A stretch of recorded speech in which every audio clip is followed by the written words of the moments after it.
Hi friends, ನಮಸ್ತೆ. ಶನಿವಾರ ಮಧ್ಯಾಹ್ನ ಆಫ್ಟರ್ನೂನ್ ಲಂಚ್ ಏನು ಮಾಡೋದು ಅಂತ ತುಂಬ ಹೊತ್ತು ಯೋಚನೆ ಮಾಡಿ ಮನೇಲಿ ಸ್ವಲ್ಪ ಗೆಣಸಿತ್ತು, ಅದನ್ನೇ ಬೇಯಿಸ್ಬಿಟ್ಟು ಅದ್ರ ಜೊತೆಗೆ ಗೋಬಿ ಮಂಚೂರಿ ಮಾಡಿ ತಿಂದರೆ ಲಂಚ್ ಏನು ಬೇಕಾಗಿರಲ್ಲ, ಇದೇ ಸರಿ ಹೋಗುತ್ತೆ ಅಂಥೇಳಿ ರೆಡಿ ಮಾಡ್ತಿದ್ವಿ. ಫಸ್ಟೆಲ್ಲ ಅಂಗಡೀಲಿ ಕಾಲಿಫ್ಲವರ್ ಯೂಸ್ ಮಾಡಿ ಗೋಬಿ ಮಂಚೂರಿ ಮಾಡ್ತಿದ್ರು.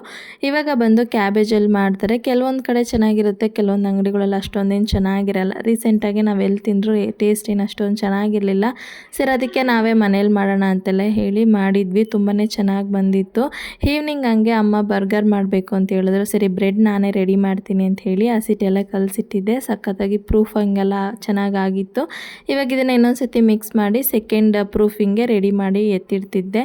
ಅವತ್ತು ಈವ್ನಿಂಗು ಮಾಡೋಕ್ಕೆ ಟೈಮ್ ಇರಲಿಲ್ಲ. ಸರಿ ಅಂತೇಳಿ ಎತ್ತಿಟ್ಬಿಟ್ಟು ಅದ್ರ ನೆಕ್ಸ್ಟ್ ಡೇ ಮಾಡ್ಕೊಳ್ಳೋಣ ಅಂತೇಳಿ ಮಾಡಿದ್ದೆ. ಬರ್ಗರು ತುಂಬಾ ಚೆನ್ನಾಗಿತ್ತು. ಬ್ರೆಡ್ ರೆಸಿಪಿ ಬೇಕಂದರೆ ಕಮೆಂಟ್ಸಲ್ಲಿ ತಿಳಿಸಿ, ಆದಷ್ಟು ಬೇಗ ಶೇರ್ ಮಾಡ್ತೀನಿ. ವಿಡಿಯೋ ಇಷ್ಟ ಆದಲ್ಲಿ ಲೈಕ್ ಮಾಡಿಬಿಟ್ಟು ಚಾನಲ್ನ ಸಬ್ಸ್ಕ್ರೈಬ್ ಮಾಡ್ಕೊಳ್ಳಿ. ಇನ್ನೊಂದು ವಿಡಿಯೋದಲ್ಲಿ ಸಿಗ್ತೀನಿ. ಬಾಯ್.